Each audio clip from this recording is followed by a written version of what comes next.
Good evening everyone. कैसे हैं? Paper देखा होगा कल आपने, यूपीएससी पीटी। तो क्या लगा? एनसीईआरटी का रोल है, देखा, कुछ फील किया, सॉल्व किया फिर? नहीं। देखिए एक चीज़ है, अगर आपको जेन्युइनली यूपीएससी क्रैक करना है तो एनसीईआरटी का रोल तो आप समझते होंगे। जो भी टॉपर्स की अगर बात आप सुनते होंगे तो एवरीवन यही आपको सजेस्ट करता होगा कि नहीं भाई आपको एनसीईआरटी पढ़नी है ना। तो एक्चुअली में क्या है, देखिए थोड़ा सा डिस्कशन कर लेते हैं कि आप क्या करने जा रहे हो, है ना। जीएस पेपर 1 पीटी वाला पहले क्लियर। जनरली क्या होता है तो, अच्छा एग्जामिनेशन आपको कब देना? 25 के आसपास देना होगा ना, 25 26 24 वाले भी। ओके तो सीरियस हो जाइए, 24 वाले है ना। बाकी 25 कितने, बाकी सब 24 वाले। ओके, ठीक ठीक है। अपन लोग जीएस पेपर 1 की अगर बात करते हैं, डिस्कसिंग अबाउट जीएस पेपर 1, तो total number of question 100, clear है? 100 क्वेश्चन। ओके, तो पिरामिड की हेल्प से थोड़ा सा अंडरस्टैंड करते हैं कि एग्जामिनेशन किस टाइप का रहता है। इस टोटल 100 क्वेश्चंस में नियर बाई 20 क्वेश्चंस तो आपके बेसिक से आते हैं, और यही आपका एनसीईआरटी का रोल है, बिल्कुल बेसिक। कल वाला पेपर देखिए, हिस्ट्री का एक भी क्वेश्चन ऐसा नहीं होगा जो out of NCERT. And maximum weightage कल किसका रहा? ज्योग्राफी का रहा। सब्जेक्ट वाइज नहीं बेटा, इकोनॉमी। इस बार इकोनॉमी थोड़ा सा जियोग्राफी एंड इन्वायरमेंट वाला सेक्शन, तो इन्वायरमेंट की बात करेंगे अपन लोग।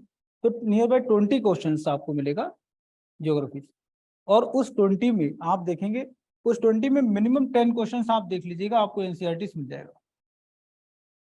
एक सब्जेक्ट की बात है, ठीक। ये मेरा एनालिसिस है, उसके बाद हम लोग डिस्कस कर। तो 20 क्वेश्चन मतलब टोटल 100 क्वेश्चन है, और उसमें से 20 जो बेसिक्स है वो सब एनसीईआरटी से आता है, सारे सब्जेक्ट्स अगर मिला लेंगे। और उसके बाद आप कोचिंग करते हैं, प्रिपरेशन करते हैं, न्यूज़पेपर्स मतलब करेंगे, बाकी चीजें करेंगे, तो आप नियर बाय 10 to 15 क्वेश्चन आप और ऊपर जाते हैं। टोटल हो गया आपका 35। ये 35 क्वेश्चन उसके लिए होता है जो 1 या 2 साल का टाइम, मतलब 1 ईयर, नियर बाय 2 ईयर्स या 1.5 ईयर्स अपना टाइम स्पेंड करता है, तो वो 35 क्वेश्चन कर ले जाएगा फर्स्ट या सेकेंड रीडिंग तक। क्लियर है? अगर आप थोड़े से सीरियस हैं एंड आपको पता है कि आपका मेन ऑब्जेक्टिव क्या है, तो नियर बाय आप 35 क्वेश्चन पहुंच जाएंगे, ठीक। और कट ऑफ की अगर बात करें तो कितना रहने वाला है इस बार? तो 42 to 45 के रेंज में, अगर इतने क्वेश्चंस आपके करेक्ट हैं तो मेंस में आप जाएंगे। और ये इसका बेसिस क्या, आप देखिए लास्ट वाला कट ऑफ कितना है, 88.2, ठीक। तो कितने क्वेश्चन होगा, आप 88 मानिएगा, कितना क्वेश्चन हो जाएगा? 44 हो जाएगा, ठीक है। तो 44, इस बार पेपर थोड़ा टाइट था, तो हम कह सकते हैं कि कट ऑफ की रेंज क्या रहेगी, 42 43, मैक्सिमम 45 हो जाए, अलग बात है, होने को कुछ भी हो सकता है। बात को समझ आए? तो एनसीईआरटी आपका क्या है, देखिए 20 क्वेश्चन आपको डायरेक्ट बेसिक वाला मिलेगा। तो पीटी में आप देखिए, जब आपका कट ऑफ जो है नियर बाय 42 क्वेश्चन हो रहा है, उसमें 20 क्वेश्चन आपको मिल रहा है एनसीईआरटी, ठीक है। तो एनसीईआरटी पढ़नी चाहिए नहीं, पीटी पास करना है, ठीक। अब बात करते हैं मेंस की। ये बिल्कुल एनालिसिस वो है जो आप देख रहे हैं, आप जाके घर पे चेक कर सकते हो। एग्जामिनेशन की जो प्रिपरेशन करते हैं, तो उससे पहले आप समझिए कि सिलेबस क्या है। विदाउट सिलेबस आप तैयारी मत करिए, आपका टाइम एनर्जी सब खराब हो। पर नीड क्या है एग्जामिनेशन की, मतलब पड़ोस में कोई लड़का आईपीएस बन गया, उसको देख के तैयारी मत करिए, है ना। हाँ ये ठीक है, अगर कोई आईपीएस होता है, आईएएस होता है, तो आपके मन में भी आएगा क्यों हम, मतलब हम क्यों नहीं, कोशिश करते हैं, ट्राई करते हैं। लेकिन ट्राई ऐसे मत करिएगा, एनालिसिस करिए। नियर बाई 1 मंथ आप पूरा टाइम लगाइए कि सिलेबस क्या है, आपकी अप्रोच क्या रहनी चाहिए, सब कुछ एनालिसिस किया। आपने सिलेबस जानते हैं? कितने लोग आप सिलेबस नोट डाउन कर सकते हैं? यूपीएससी का सिलेबस जिनको 24 में देना है, तो नोट डाउन कर सकते हैं अभी? पक्का? एक और थोड़ा बहुत आप खुद जरा थिंक अबाउट इट कि आपको सिलेबस नहीं पता, फिर आप तैयार क्या कर रहे हो? मतलब खुद से पूछे ना क्वेश्चन। देखो बेसिक्स, ये क्लास बिल्कुल बेसिक्स से एकदम स्टार्ट करेंगे, है ना। अगर आपको सिलेबस ही नहीं पता है तो फिर आप कर क्या रहे? तो सिलेबस पता होना चाहिए ना कि आपको क्या पढ़ना है। ठीक है, तो एक काम क्या करेंगे, घर पे जाएंगे और पूरा सिलेबस आप जो है लिख के देखेंगे पूरे वीक। ऐसे याद नहीं होगा, it will take some time. तो डेली सिलेबस लिखेंगे, है ना। उसके बाद जीएस पेपर 1 का, पेपर 2, पेपर 3, इस तरीके से करीब करीब, नहीं तो आई थिंक 1 वीक तो ये प्रोसेस चलेगा। उसके बाद फिर आपको सिलेबस रट जाएगा कि सिलेबस क्या है, आपको पता है, पिक्चर एकदम क्लियर है कि हमें पढ़ना क्या है। ठीक है, तो सिलेबस का इंपॉर्टेंस अपना होता है। तो कल से स्टार्ट हो जाएंगे, सिलेबस पढ़ेंगे, क्लास में पूछूंगा किसी से सिलेबस भी, है ना। 1 वीक तक यही प्रोसेस चलेगा। जब तक आपको सिलेबस नहीं पता होगा आप रिजल्ट नहीं दे सकते। भाई आप खुद सोचिए, आपको पता ही नहीं पढ़ना क्या है तो क्या पढ़ेंगे? मटेरियल क्या कलेक्ट करेंगे? फिर जो भी मार्केट मिलेगा उठा के अपने टेबल पे आएंगे, और वो आपको जस्ट लाइक बर्डन लगेगा कि यार इतना ये भी पढ़ना है। ठीक है, तो कल का एग्जामिनेशन एक बार देखिएगा, पेपर जरूर देखेंगे कि क्या आया है कैसे आया, उसको आप देखने की कोशिश करेंगे। हम लोग स्टार्ट करेंगे, इंडियन इकोनॉमी की बात करेंगे। ठीक, NCERT Indian subject,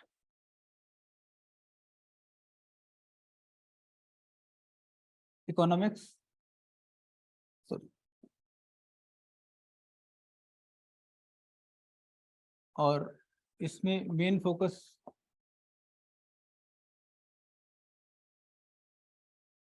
focus area Indian economy. Basic terms की बात करें, कुछ इंपॉर्टेंट टर्म्स हैं।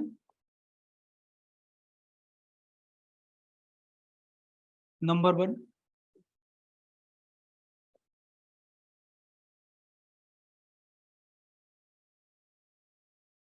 प्रोडक्शन एरियाज की बात करेंगे, उत्पादन के क्षेत्र। कोई हिंदी मीडियम, सारे बैठते हिंदी इंग्लिश दोनों यहाँ पे, सारे English medium?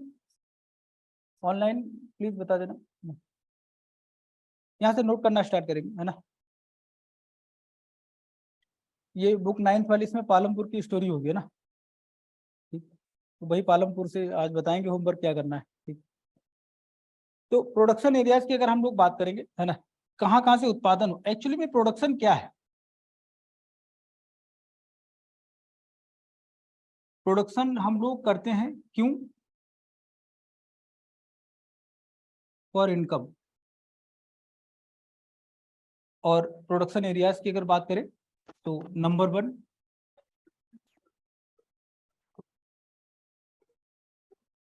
Primary sector,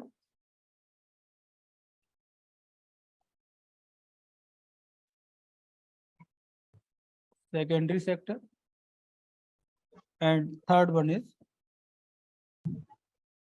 service sector.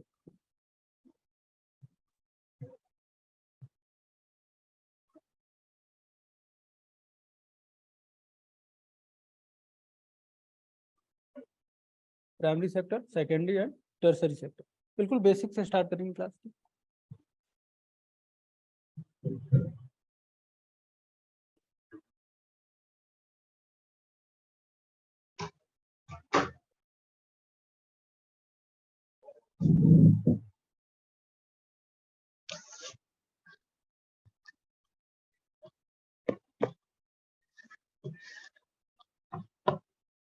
Now number 1,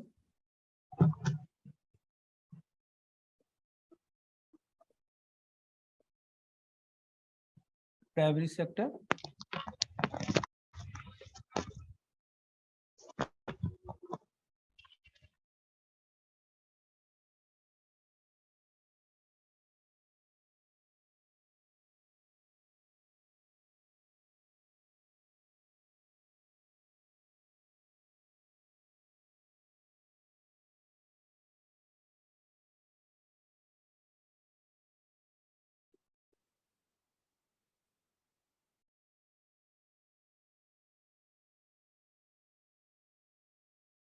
आपको एक लाइन याद रखनी, production depends on natural factors.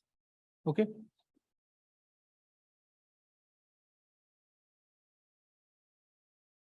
Example of natural factors like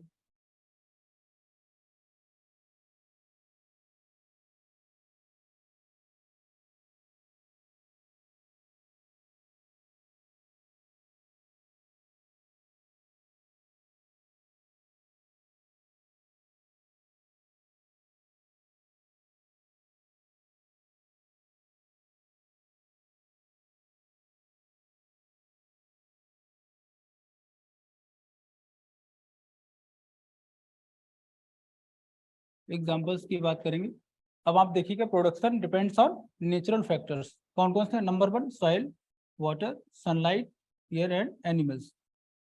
example में नंबर 1 एग्रीकल्चर, ठीक है। क्यों एग्रीकल्चर हमने क्यों यहाँ पर लिया है? Because production of agriculture depends on, clear है। और क्या हो सकता है पॉसिबिलिटीज? क्या एग्जाम्पल नोट डाउन करिए, खुद से सोचिए क्या क्या होगा।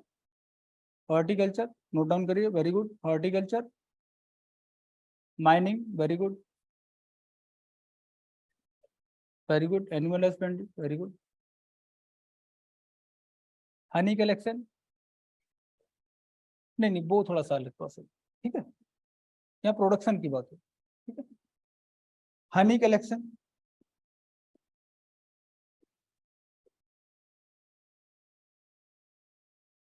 ठीक है। कैसे आप कैसे चेकआउट करेंगे कि production depends on natural factors? Clear. First one है एग्रीकल्चर, जस्टिफाई करिए क्या एग्रीकल्चर का प्रोडक्शन डिपेंड करता है इन फैक्टर्स पर? क्लियर है। Okay, second point, Honey collection की बात करें तो हनी भी कल क्वेश्चन आया था, हनी भी का, है ना, यूपीएससी में। तो ये भी क्या हो जाएगा? और माइनिंग, माइनिंग बेसिकली सॉइल के एक्चुअली में वो, उसमें सनलाइट एंड टाइम वो सब सारे फैक्टर्स एक साथ काम करेंगे, है ना। उसके बाद ही आप कुछ भी आपको मिलेगा, है ना। जैसे अगर आप माइनिंग की बात करें, माइनिंग एग्जाम्पल में लिखेंगे कोल एंड गोल्ड, बोथ किसमें आ जाएगा? In primary sector. Production depends on natural factors, ये किसमें आएगा? अब थोड़ा सा आप देखेंगे, यहाँ तक नोट कर लिए, एग्जाम्पल साइड नोट कर लिए, है ना। स्टेट पीसीएस अगर आप कभी देते हैं ना तो वहाँ डायरेक्ट क्वेश्चन आ जाएगा इस टाइप। अब थोड़ा सा देखेंगे प्रोडक्शन करता कौन है ना, यहाँ पर देखेंगे लेबर की बात करेंगे, श्रमिक लेबर, है ना। इसको थोड़ा सा देख लीजिएगा, फिर हम लोग सेकंड टाइप पे आएंगे। Labour and type 1 skilled labour,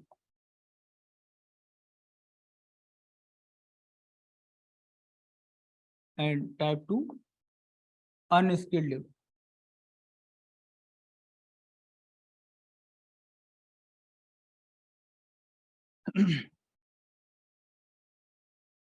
labour के 2 टाइप्स होते हैं। इंडिया की अगर बात करेंगे तो मैक्सिमम किस टाइप के लेबर होंगे? अनस्किल्ड, क्लियर है। बिकॉज आप देखिए मैक्सिमम परसेंटेज अभी अगर देखेंगे, है ना, तो वो क्या हो जाएगा आपका? अनस्किल्ड लेबर्स का होगा। और प्रोडक्शन कितने एरियाज में होता है? 3 एरियाज हैं। पहला क्या? Primary sector. प्राइमरी में क्या है? एग्रीकल्चर। तो एग्रीकल्चर में कौन सा लेबर टाइप का काम, मतलब किस टाइप का लेबर काम करेगा? अनस्किल्ड। मैक्सिमम लेबर किस टाइप का है? अनस्किल्ड। इट मीन्स कि अगर इंडियन एग्रीकल्चर में प्रोडक्शन अच्छा होता है, इनकम जो है, बड़े फार्मर्स की इनकम अगर बेहतर होती है, तो क्या हो जाएगा? इनको काम बहुत मिलेगा, इनकी अर्निंग ऑटोमेटिकली क्या हो जाएगी? अच्छी हो जाएगी। और देखिए, अगर आप अपनी इकोनॉमी की बात करते हैं, किसी भी इकोनॉमी की बात करेंगे, तो मेजर प्रोडक्शन के टाइप्स क्या है? वही 3, primary, secondary and tertiary. Service sector, यहाँ पर लेबर का टाइप क्या रहेगा? स्किल्ड वाला। इंडिया में एक इशू क्या है देखिएगा, ये सारी बातें अभी से माइंड में रखना स्टार्ट करेंगे। प्राइमरी सेक्टर में बहुत इन्वेस्टमेंट नहीं है। अगर आप देखेंगे फर्स्ट 5 ईयर प्लान, इतना बेसिक तो जानते होंगे, है ना। फर्स्ट 5 ईयर प्लान की अगर बात करेंगे तो मैक्सिमम इन्वेस्टमेंट कहाँ होता है? प्राइमरी सेक्टर में। उसके बाद फिर से आते हैं प्राइमरी एंड सेकेंडरी दोनों महालनोबिस मॉडल आएगा, वो भी क्या करेंगे हैप्पी मतलब वो क्या करेंगे हैवी इंडस्ट्री की बात करेंगे, ये दोनों में पैसा लगा ही रहते, तब तक वर्ल्ड इकोनॉमी शिफ्ट हो जाती है टर्सरी सेक्टर पर। तो अभी हमारी गवर्नमेंट का रोल क्या है, हम एग्रीकल्चर का ग्रोथ कर ही रहे थे, थोड़ा पैसा लगाया, उसके बाद जो maximum investment basically done by Indian government वो हो गया आपका सर्विस सेक्टर। तो आप बताइएगा कि इनकम फार्मर्स की इनकम के पॉइंट ऑफ व्यू से अगर देखिए, बेहतर इनकम, मैक्सिमम इनकम, अच्छी इनकम या ग्रोथ इन इनकम कहाँ होगा, सर्विस सेक्टर में। और फार्मर्स आपके आज भी क्या हो जाएंगे, ये गरीबी मैक्सिमम पॉवर्टी कहाँ देखने को मिलेगी, प्राइमरी सेक्टर से जो लोग एसोसिएटेड हैं वहीं पर, बिकॉज यहाँ पर इन्वेस्टमेंट बहुत ज्यादा पुअर है आज भी। और हमारे यहाँ मैक्सिमम पॉपुलेशन किस टाइप की है, अनस्किल्ड। तो उनको क्या चाहिए, प्राइमरी सेक्टर स्ट्रांग होना चाहिए, लेकिन है क्या जनरली, आप देखिए डिफरेंस क्या, आईटी सेक्टर वाला आज भी कोई बंदा अगर है, कोई एम्प्लॉय इन आईटी सेक्टर या सर्विस सेक्टर, उसका पैकेज आज है 1,00,000 रुपीज पर मंथ, हो सकता है आफ्टर 2 मंथ उसका पैकेज 1.5 लाख हो जाए, पॉसिबिलिटी है। भले आप टीसीएस में हो सकता है आप कल को यूएसए चले जाएं, पैकेज आपका क्या हो जाए, फिनेंस हो जाए।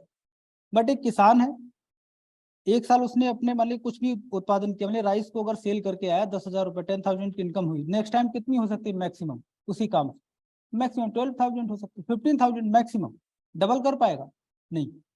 तो याद रखेंगे इसमें क्या कि हमारे यहाँ पॉवर्टी के कारण ये है कि मैक्सिमम डिपेंडेंसी आज भी हमारी किस पर है, एग्रीकल्चर। और जब तक हम यहाँ से इसको शिफ्ट नहीं करेंगे सर्विस सेक्टर पर, तब तक हम पॉवर्टी को कभी भी खत्म नहीं कर पाएंगे। इसीलिए आप देखेंगे अभी हमारे यहाँ क्या है, प्रधानमंत्री पीएम स्किल डेवलपमेंट, नाम सुना होगा आपने इस पॉलिसी का, प्रधानमंत्री कौशल विकास या पीएम स्किल डेवलपमेंट योजना, ताकि हम बहुत सारे लोगों को क्या कर दें, स्किल्ड कर दें, ताकि वो सर्विस सेक्टर में जाकर के काम कर पाए। इंडिया में पॉवर्टी है, गरीबी है, क्यों गरीबी है, क्योंकि हम लोग अनस्किल्ड, और अनस्किल्ड लेबर की जो इनकम की लिमिट है वो कम होती है। आप देखिएगा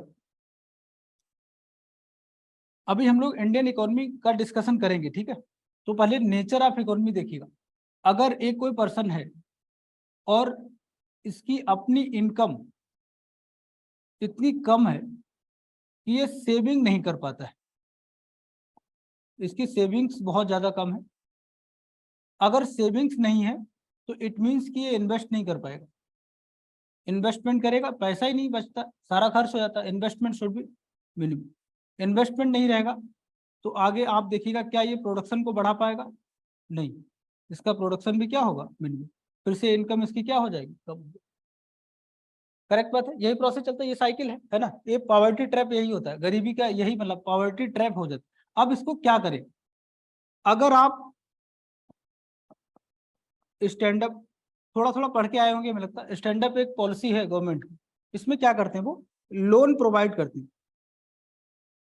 और किसको मिलता है, फीमेल्स को मिलेगा और एससी एसटी को मिलेगा। ये वो लोग हैं जो डेवलपमेंट की साइकिल में क्या रहेगा, पीछे रह गए, इनको लोन मिलेगा, और अगर इनको लोन प्रोवाइड किया जाएगा तो इनकी इनकम तो नहीं कह सकते, लेकिन हाँ इनके पास पैसा आएगा, इनकम की बात नहीं करेंगे, लेकिन ये लोग क्या है, पैसा इनको लोन मिलेगा, लोन जब मिलेगा तो ये क्या करें, डेयरी वेरी खोलेंगे, तो कोई अपना काम करेंगे, जो भी कर सकते हैं, इन्वेस्टमेंट क्या हो जाएगा, बढ़ जाएगा, प्रोडक्शन बढ़ेगा, इनकी इनकम बढ़ेगी, साइकिल इनकी क्या हो जाएगी, रन कर जाएगी। इसीलिए गवर्नमेंट इस टाइप की स्कीम लेके आती है ताकि पॉवर्टी को कम किया जाए, गरीबी को कम करे। हम लोग गरीब हैं, क्यों हैं, तो अच्छा basic features of Indian economy क्या क्या हो सकते हैं, कैसे पहचानेंगे इंडियन इकोनॉमी के क्या फीचर्स हैं, आपको क्या लगता है, पॉवर्टी है उसमें, गरीबी है, हम लोग पुअर हैं, गरीब तो है ना, तो क्यों पॉवर्टी क्यों है, इसको कैसे खत्म कर सकते हैं, आपको क्या लगता है कि बेसिक कॉज क्या है पॉवर्टी, मतलब क्यों है, basic reason behind poverty in India, unemployment, okay, और ओके ठीक, बताइए। maybe we are still on a developing stage, like ज़्यादा एडवांसमेंट हुआ नहीं है। ओके सर आपने तो बताया क्योंकि प्राइमरी सेक्टर पे इन्वेस्टमेंट ज़्यादा नहीं है, तो ये बताएंगे कि हमारी डिपेंडेंसी मैक्सिमम कहाँ पर है, प्राइमरी सेक्टर में, और आप देखिए ना कि डेटा कुछ गवर्नमेंट का है, 55% या इससे ज्यादा है ना, more than 55% population depend on agriculture for income, 55%। आप देखिए पहले इंडिया को समझ लीजिएगा, तब आपको ये सब्जेक्ट पढ़ने में और थोड़ा ठीक लगेगा, है ना। देखिए अच्छा, इसमें Punjab, Haryana and western UP की बात नहीं करेंगे, ये लोग रिच है, इनके पास पैसा है, उसके पीछे कहानी अलग।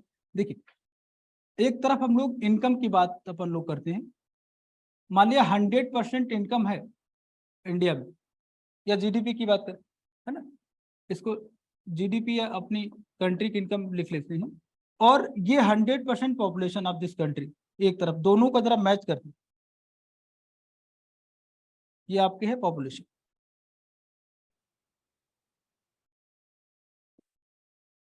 अब आप बेसिक डेटा एनालिसिस के लिए देखिए, इसमें नियर बाई 55% पॉपुलेशन आपकी है वो एग्रीकल्चर से है, ये भी पैसा कमाते हैं, ऐड होगा। और रिमेनिंग पॉपुलेशन जो आपकी बची 45%, ये आपका secondary sector and tertiary sector.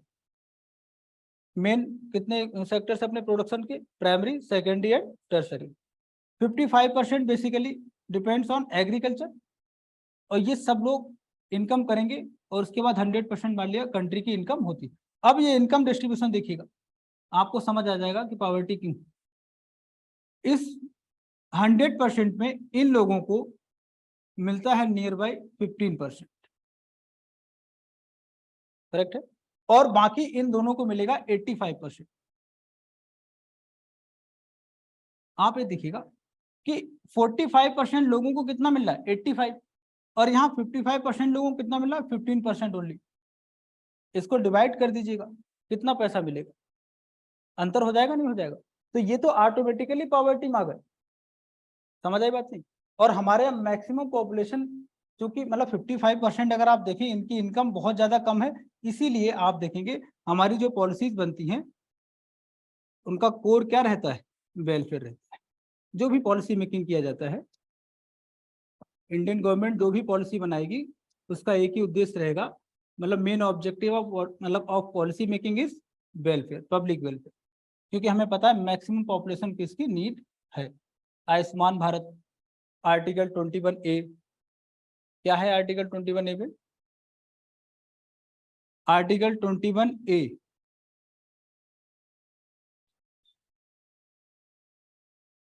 क्या है इसमें, article 21A, right to education, very good. देखिए इसमें क्या, अब इसका आप देखिए इंडियन इकोनॉमी में क्यों गवर्नमेंट ऐसा काम करती है। आर्टिकल 21A, उसे पता है ना कि 55% लोग क्या है, पुअर है, इसमें राइट टू एजुकेशन, और कंडीशन देखिए क्या है, गवर्नमेंट भी आपकी गरीब है, पुअर हम लोग भी, सरकार भी गरीब है, अमेरिका तो है नहीं, तो यहाँ पर ये राइट टू एजुकेशन किसे मिला हुआ है, उन्होंने बोल दिया कि अभी हमारे पास फंड लिमिटेड है, तो एज भी लिमिटेड होगी। कितनी एज के बच्चों को है, 6 ईयर्स से लेकर के 14 ईयर्स, इस एज ग्रुप के बच्चों को फ्री एजुकेशन मिलेगा। ये कंडीशन याद रखना, राइट टू एजुकेशन किसे मिला हुआ है, एज लिमिट देखें 6 ईयर्स से लेकर 14 ईयर्स। ये ऐसा क्यों करते हैं हम लोग, क्योंकि हमें पता है मैक्सिमम लोग क्या है, गरीब, पुअर, ठीक। और आप बताइए इंडियन इकोनॉमी के क्या फीचर, कैसे पहचानेंगे इंडियन इकोनॉमी की पहचान क्या है, basic features of Indian economy, तो पॉवर्टी, अनएम्प्लॉयमेंट, ऑब्वियसली, इसके अलावा कुछ और, dependency on agriculture, Indian economy basically depends on agriculture, and agriculture depends on monsoon, correct है ना। बताइए basic features of Indian economy, climate नहीं, basic features of Indian economy, इसकी नहीं, बताइए इंडियन इकोनॉमी के बारे में कैसे, क्या मतलब इमेज क्या है, गरीब लोग हैं ना, अंग्रेज आते हैं देखने, भाई चलो गरीबों को देख के आए, हाँ,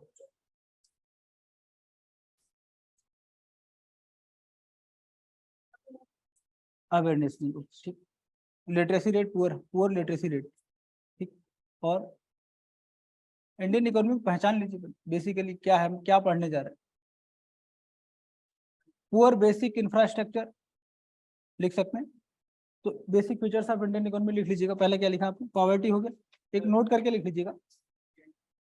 अभी आएंगे वहां तक आएंगे, पहले यही, अच्छा पहले करा दें क्या, अच्छा ठीक, पहले कर लीजिए उसके बाद करा दें, ठीक ठीक ठीक, हाँ ठीक, चलिए ठीक।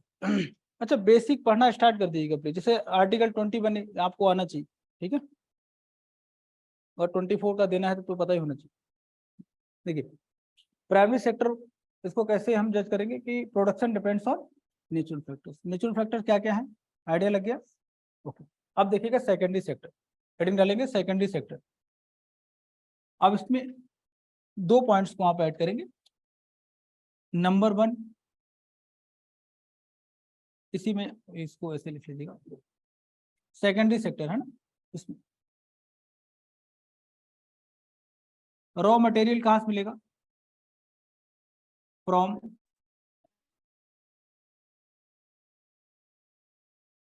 Primary sector.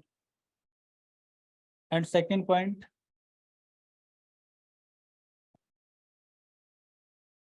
Use of machine.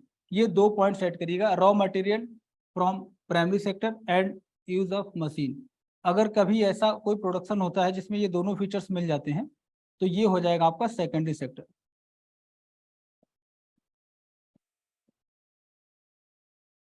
Example की बात करेंगे,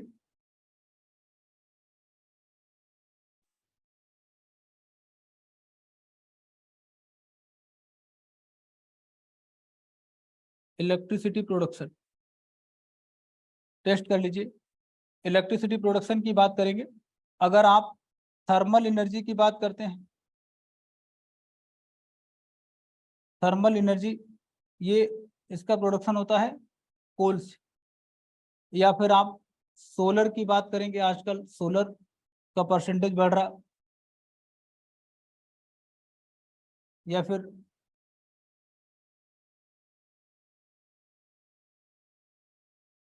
चेक कर लीजिएगा, है ना, ये दोनों पैरामीटर्स यूज करिएगा। थर्मल एनर्जी की बात करें, रॉ मटेरियल क्या है, कोल है, कोल कहाँ से मिलेगा आपको, और कोल से क्या करते हैं अपन लोग, कोल से क्या हो जाएगा कि स्टीम बनाएंगे, उसके बाद टरबाइन टाइप मशीन कुछ चलेगी, तभी जाकर के क्या होगा, इलेक्ट्रिसिटी प्रोडक्शन होगा। तो हम थर्मल एनर्जी को लिख सकते हैं। उसके बाद सोलर, तो आप देखिएगा सोलर पैनल आपने अपने रूफ पर लगाया हुआ, उस सनलाइट आपको क्या है, नेचुरल फैक्टर्स है। इसके बाद ये मशीन, ये तो मशीन हो गई ना, यहाँ से एनर्जी बनेगी, उसके बाद उसको आप स्टोर करेंगे, यूज करेंगे। एंड अगर आप देखिए कोई रिवर की बात करेंगे, रिवर फ्लो कर रही, इसमें आपने कहीं डैम बनाया, और डैम बनाने के बाद इसको आपने कंट्रोल वे में, यहाँ से पानी को आपने जो है आगे कंट्रोल वे में हम लोग छोड़ते हैं, आगे टरबाइन वगैरह मशीन कुछ लगी होती है ना, इसके ब्लेड पर पानी गिरेगा, ऐसे रोटेशन होगा एंड इलेक्ट्रिसिटी प्रोडक्शन स्टार्ट हो जाएगा। इट मीन्स कि इलेक्ट्रिसिटी किसी भी टाइप की हो वो किस में आएगा, सेकेंडरी सेक्टर। क्लियर है। उसके बाद second example, sugar industry.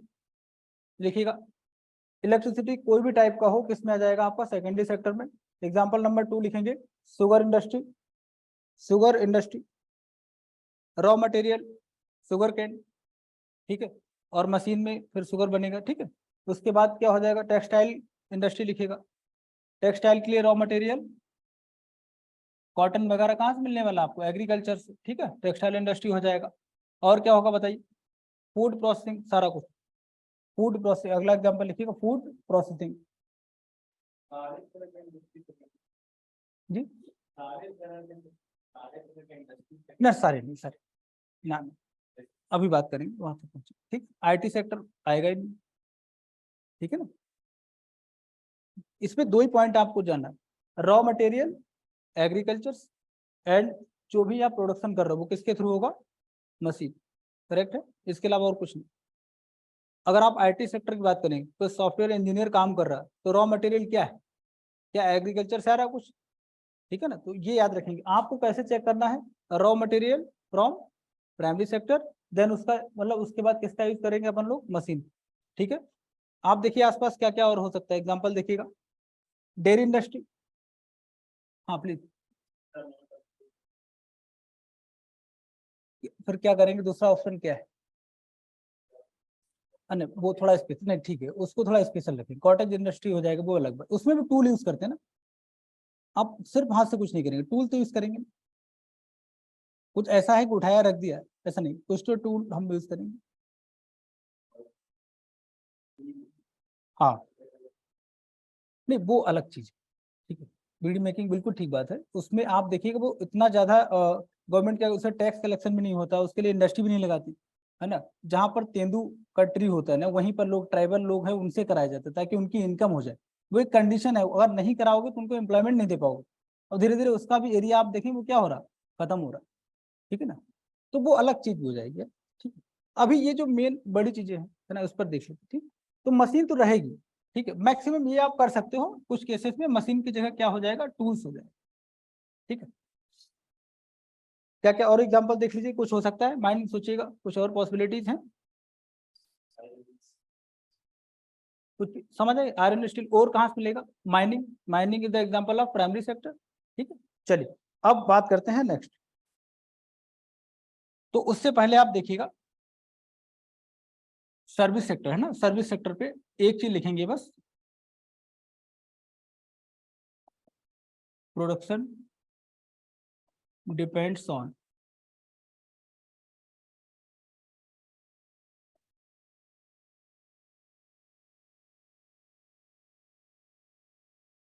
Skills या स्किल्ड लेबर,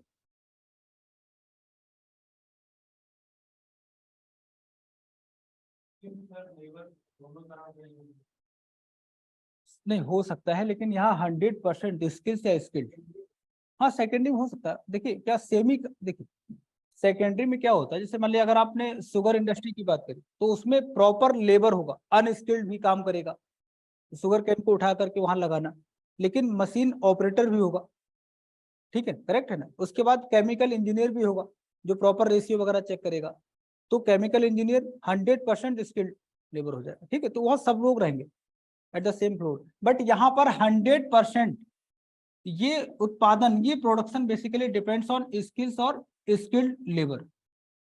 एग्जाम्पल देखेंगे, जैसे अगर आप आईटी सेक्टर की बात करते हैं या हेल्थ सेक्टर,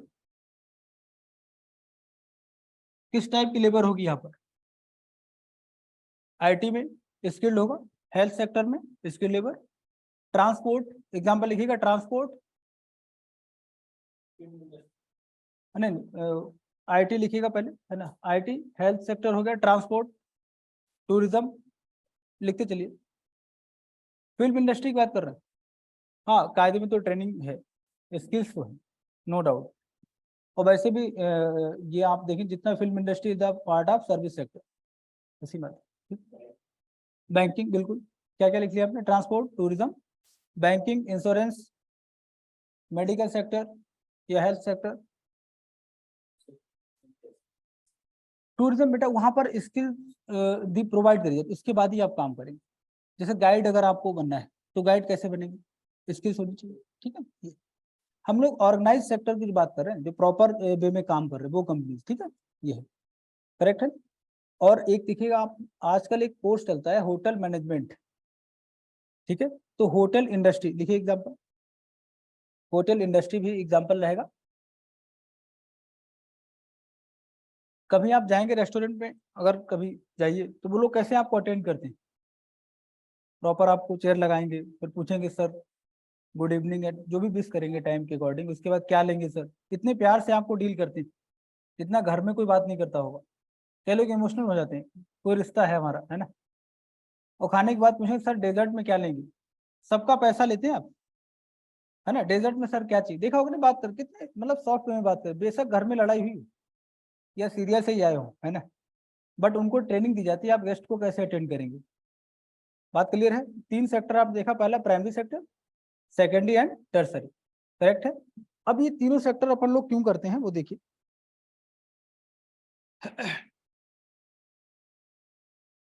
ये बिल्कुल बेसिक सी बातें हैं है ना, इंडिया एंड एक तरफ यूएस,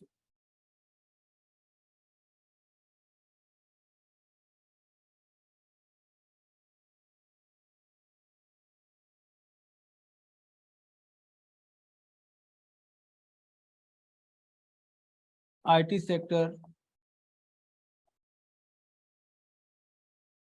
हेल्थ की बात करें, ट्रांसपोर्ट की, है ना, बेसिक इंफ्रास्ट्रक्चर, सब कुछ कहाँ मिलेगा आपको? अमेरिका में मिलेगा। हमारे यहाँ क्या मिलने वाला है?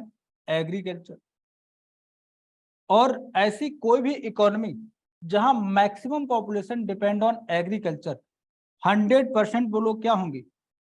वो याद रखिएगा, कोई भी इकोनॉमी जहां maximum population basically depends on agriculture, तो आप क्या बोलेंगे? ये गरीब लोग।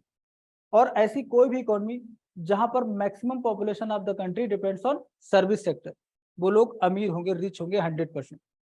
क्लियर है ना? आप खुद देखिएगा, अगर कहीं गांव में कोई, आजकल की जो अप्रोच है वो आप देखिएगा, चाहे हरियाणा को कोई चौधरी हो या वेस्टर्न यूपी का, पहले अप्रोच क्या थी कि हमारा लड़का खेती करेगा, चौधरी हम लोग नौकरी नहीं करेंगे 22,000 रुपए। अभी क्या है, 100 बीघे जमीन है, तो लड़के के अगर नंबर दिल्ली पुलिस में आ जाता है ना, तो मिठाई बांट देती। ये कल्चर चेंज हो रहा है ना, आप देखिएगा।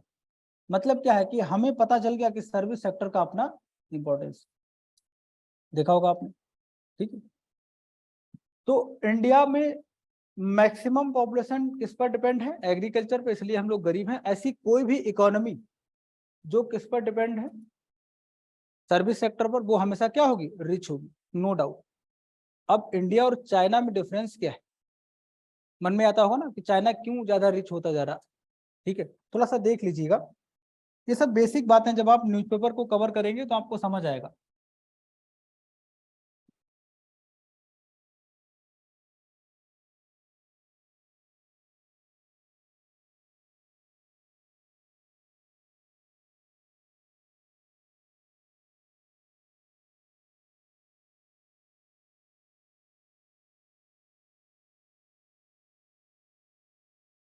इंडिया चाइना डिफरेंस देखिए, हमने पहले इन्वेस्टमेंट यहाँ पर स्टार्ट किया, प्राइमरी सेक्टर, उसके बाद सेकेंडरी सेक्टर में स्टार्ट किया, पैसा लगा ही रहे थे। और उसके बाद हमने क्या किया? बहुत हैवी इन्वेस्टमेंट कहाँ कर दिया? Service sector. चाइना ने क्या किया? उसका इन्वेस्टमेंट का रेशियो लगभग, अगर आप देखेंगे सभी सेक्टर्स में क्या रहा? एक जैसा रहा। अब आप लेबर की बात करें, लेबर या तो स्किल्ड होगा, ट्रेंड, या अनस्किल्ड, या सेमी स्किल्ड। आप देख लीजिए, इंडिया में अगर आप काम मांगने आएंगे, अगर टीसीएस में कल को वैकेंसी आ जाती है, तो क्या अनस्किल्ड लेबर को कोई काम आएगा? नहीं आएगा। हमारे यहाँ मैक्सिमम इन्वेस्टमेंट कहाँ होता है? In service sector. और मैक्सिमम पॉपुलेशन किस टाइप की है? अनस्किल्ड। इसीलिए जो रिच है, जो अमीर है, वो तेजी से अमीर होता जा रहा है। उसका पैकेज अभी 1 लाख का, कल को 2 लाख, 3 लाख, 4 लाख हो जाएगा। और जो पुअर है, जो गरीब है, वो गरीब रह जाता है। इसीलिए गरीब और अमीर के बीच जो गैप है, ये गैप जो है लगातार क्या हो रहा? बढ़ता जा रहा है। ठीक, आप देखिएगा, अभी खैर बात करेंगे। और चाइना में क्या है, आप किस टाइप के लेबर है आप देख लीजिए, कहाँ काम चाहिए, हर जगह इन्वेस्टमेंट लगभग सेम रेशियो में चलता है। इसलिए आपको जो काम आता है आपको काम मिल जाएगा। अनएम्प्लॉयमेंट रेट इन चाइना कम है, भारत में थोड़ा ज्यादा। क्यों ज्यादा है? क्योंकि हमारे यहाँ जो इन्वेस्टमेंट के बीच में जो बैलेंस है वो आप नहीं देख पाएंगे, बैलेंस नहीं है। आप भी कहाँ जॉब करने आए? सर्विस सेक्टर में। ठीक है, क्यों? और बहुत सारे लोग ऐसे नहीं कि आजकल क्या, आपने देखा भी होगा, अक्सर कोई बच्चा एमबीए करता है, पता लगा वो ड्रैगन फ्रूट की कल्टीवेशन कर रहा, आपने लगा रहा, पैसे कमा रहा। कितने ऐसे लोग हमारे यहाँ, फार्मर्स के पास पैसा ही नहीं, इन्वेस्टमेंट नहीं कर सकते, रिस्क वेयर नहीं कर सकते आप। तो ये कारण है, आप देखिएगा, ये डिफरेंस है बिटवीन इंडिया एंड चाइना। और इसीलिए आप देखिए, मैन्युफैक्चरिंग यूनिट की बात करें, सेकेंडरी सेक्टर चाइना का बेहतर है। तो आप देखिए, भारत में हर चीज आपको कहाँ मिलेगी? Made in China. और इस ऐसा ना हो, इसीलिए भारत में, इंडिया में क्या हुआ? Make in India. और कोविड में मोदी जी ने क्या बोला था? Vocal for local. अगर आप अपनी चीजों की डिमांड करेंगे तो उसका प्रोडक्शन कहाँ मैक्सिमम होने वाला है? इंडिया में होने। दिवाली के समय ये सब याद आता, देशभक्ति कब जागती? दिवाली के समय, कि चाइना की लाइट नहीं लेनी, एक ही समय याद आता है। ठीक है, और पूरे साल आप देखें, चाहे आप देखिए ना, लोग पतंगबाजी करते हैं, कहाँ से मंगाते हैं? इम्पोर्ट कहाँ से करते हैं? चाइना से। एक रिपोर्ट आप देखिएगा, यूपी बिहार में इलेक्शन होता था तो जो चीज डिस्ट्रीब्यूट की जाती थी ना वोटर्स को, वो सब आती थी चाइना से। गणपति की पूजा इंडिया में होती, चाइना को गणपति से कोई मतलब नहीं। और आप देखिए उनकी मूर्ति आती ना ऑटोमेटिक वाली, कि गणपति जी अपने हाथ से प्रसाद आपको दे रहे हैं, मेड इन चाइना। और हम लोग खुश, गणेश जी ने अपने हाथ से प्रसाद दिया, आज कुछ होने वाला है। वो गणेश जी खुद परेशान है कि प्लास्टिक, घटिया प्लास्टिक से बनाया गया मुझे। और आप देखिए हमारे यहाँ फैमिली में क्या होता है, बच्चे के खिलौने से लेकर दादाजी की छड़ी तक सब कुछ मेड इन चाइना। काम किसे मिलेगा? चाइना। कोविड के बाद थोड़ा चाइना अभी बैकफुट पे आया है, क्योंकि इसी बीच हमें टाइम मिल गया ग्रो करने का, तो मेक इन इंडिया ने अपना इम्पैक्ट डाला है। इसलिए आप देखा हो करंट अकाउंट डेफिसिट क्या हो रहा है हमारा, अब लगातार कम हो रहा है। ठीक, ये सब बेसिक चीजें हैं, आपको समझ आनी चाहिए। तो आपको क्या लग रहा है, एक लाइन हम बोल सकते हैं, अच्छा basic features of Indian economy डालिए heading, basic features of Indian economy. Number 1 poverty, basic features of Indian economy, number 1 poverty, number 2 unemployment, third one dependency on agriculture,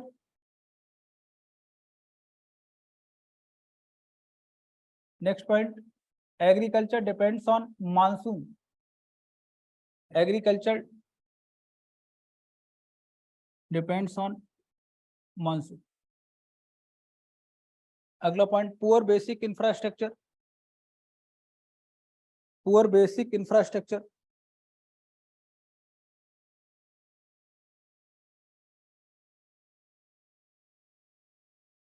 next point poor quality of education,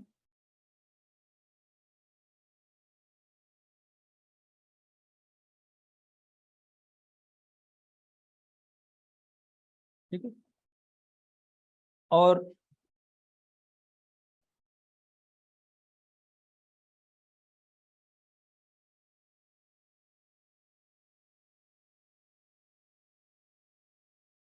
lack of innovation, ऐसा क्यों होता है, innovation क्यों नहीं करते हम लोग?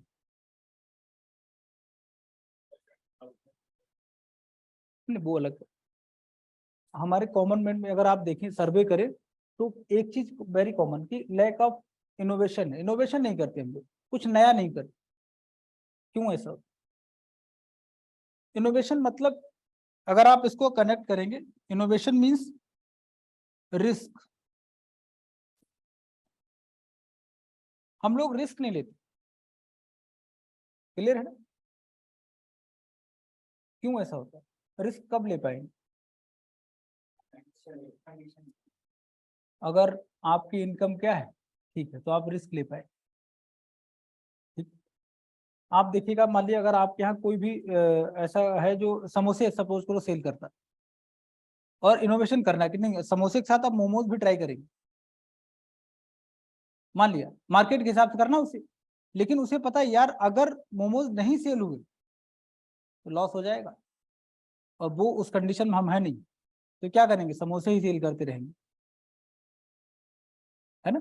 जबकि इकोनॉमी क्या बोलती है, मार्केट के हिसाब से nature of goods and services change होना चाहिए, और जो नहीं चेंज करता है वो सरवाइव नहीं कर पाता है।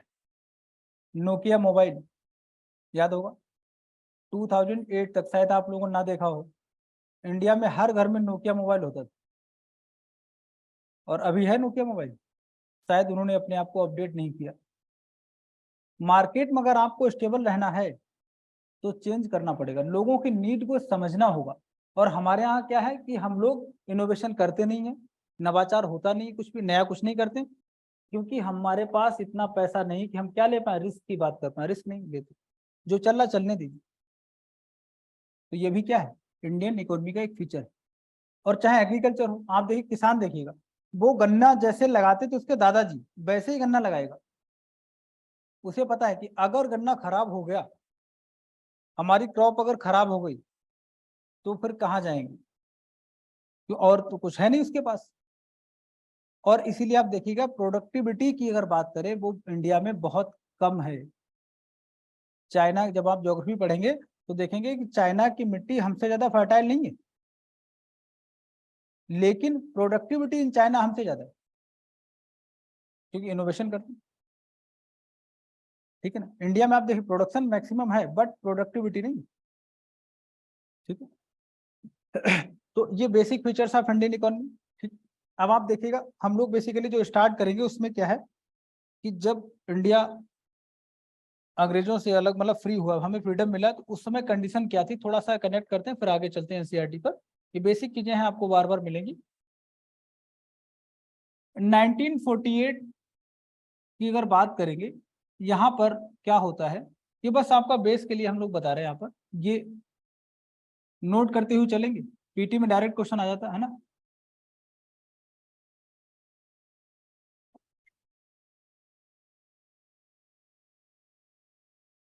इंडिया में फर्स्ट इंडस्ट्रियल पॉलिसी कब आई थी, 1948। कौन लेके आया था, उनके नाम पर ही मुखर्जी नगर है, क्या नाम है, जाना स्टेचू है मुखर्जी नगर में, स्टेचू देखा नहीं मुखर्जी नगर में, गए ना बत्रा के पास, नहीं? अच्छा ठीक है, जब मौका लगे जाना, पढ़ के आना कौन है वो, डॉक्टर श्यामा प्रसाद मुखर्जी, देखा होगा ना स्टेचू, जाके एक बार देख के आइए। तो उन्होंने क्या प्रेजेंट किया था, फर्स्ट इंडस्ट्रियल पॉलिसी। अब देखिए इसका डिस्कशन हम क्यों कर रहे हैं, क्योंकि यहाँ पर एक बात बोली गई थी कि इंडियन इकोनॉमी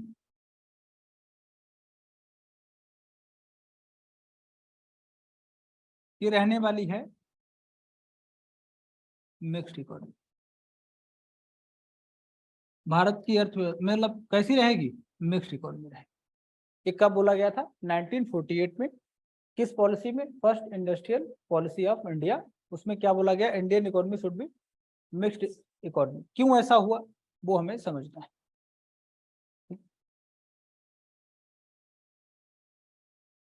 और ये इंडस्ट्रियल पॉलिसी कौन लेके आया था, डॉक्टर श्यामा प्रसाद मुखर्जी, ठीक है। अच्छा थोड़ा सा आप नोट्स देख लेंगे उसके बाद, हाँ पढ़ लीजिएगा स्टेचू एक बार, है ना। अच्छा ये बुक आपके पास होनी चाहिए, है ना, ठीक है, आई थिंक होगी सबके पास, ठीक। और इसी को हम लोग करने वाले हैं। अच्छा एक मिनट,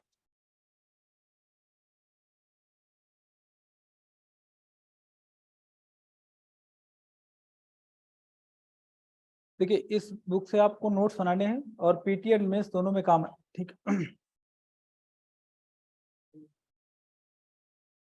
अच्छा हाँ, 9th वाली बिल्कुल बेसिक है, पर उसमें कुछ ऐसा नहीं बताने वाला, जैसे पालमपुर की स्टोरी खत्म हो गई, आज जाके पढ़ेंगे सब खत्म हो, उसमें कुछ है नहीं।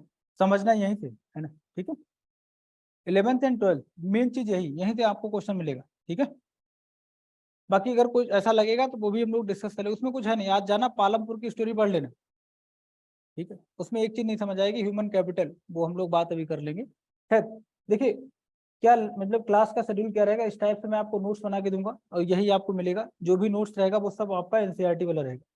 इसमें कुछ एडिशनल मैंने क्या किया, कुछ डायग्राम ऐड किए हुए, जैसे हैंडीक्राफ्ट की अगर बात करें तो मैंने आपको एक दो पिक्स डाली हुई है ना, कि हैंडीक्राफ्ट क्यों इंडस्ट्री नहीं है, बेसिकली बताएंगे, ठीक है। उसमें कैसे लोग काम करते थे ना, ये सब चीजें देखेंगे आप सब है। ये इंडिया का अपना जो है मतलब इंडिया इकोनॉमी का बहुत ज्यादा रोल था, ठीक है। और ये ढाका का केस है, पूरी स्टोरी दे रखी एनसीईआरटी में, पढ़ेंगे तो उसमें मिल जाएगा, वो भी मैंने बॉक्स में डाल दिया है। और जो अंडरलाइन करके दिया है ये सबसे ज्यादा मतलब इंपॉर्टेंट है, ये आपको पढ़ना है, ठीक है। और उसके बाद मतलब इस तरीके से मैं आपको नोट्स दूंगा, इंडस्ट्री का नेचर क्या था, जब देश आपका तुरंत आजाद हुआ उस समय कैसे काम कर रहा है, एग्रीकल्चर कैसे करते थे, आप देख लीजिए मतलब किसान कितने गरीब थे, और वहां से लेकर यहाँ तक का भी हमने जो है टाइम कवर किया है।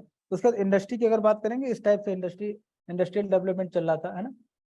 तो बहुत ज्यादा हमारे पास इन्वेस्टमेंट करने कुछ भी नहीं था, अभी तो हम लोग काफी आगे आ गए, तो ये सारा कुछ आपको स्टोरी जैसा पढ़ना है, मैं आपको एक्सप्लेन करता हुआ चलूंगा कि अंदर क्या मिलेगा, आपको पढ़ना है, ठीक है, लाइन बाय लाइन। तो नोट्स में दे दूंगा आपको, ठीक है, चलेगा ना इस तरीके से, ठीक है। ये डायग्राम आपको एनसीईआरटी में नहीं मिलेगा, ये मैंने अलग से इसमें डाली है, ताकि आपकी समझ थोड़ी और अच्छी हो जाए, ठीक है, ये रहेगा। अच्छा आज शायद आपका एक दूसरी क्लास है ना 6 बजे, तो ज्योग्राफी क्लास हो गया आज, ठीक है। एक काम करिएगा, अभी तो हम लोग बेसिक करेंगे, एक दो दिन लगेगा, लेकिन 100% बेसिक से आपको एक दो क्वेश्चन मिलेगा, ठीक है। तो थोड़ा सा डिटेल में अपना देखेंगे, है ना। तो आगे हम लोग कल कर लेंगे, ठीक है।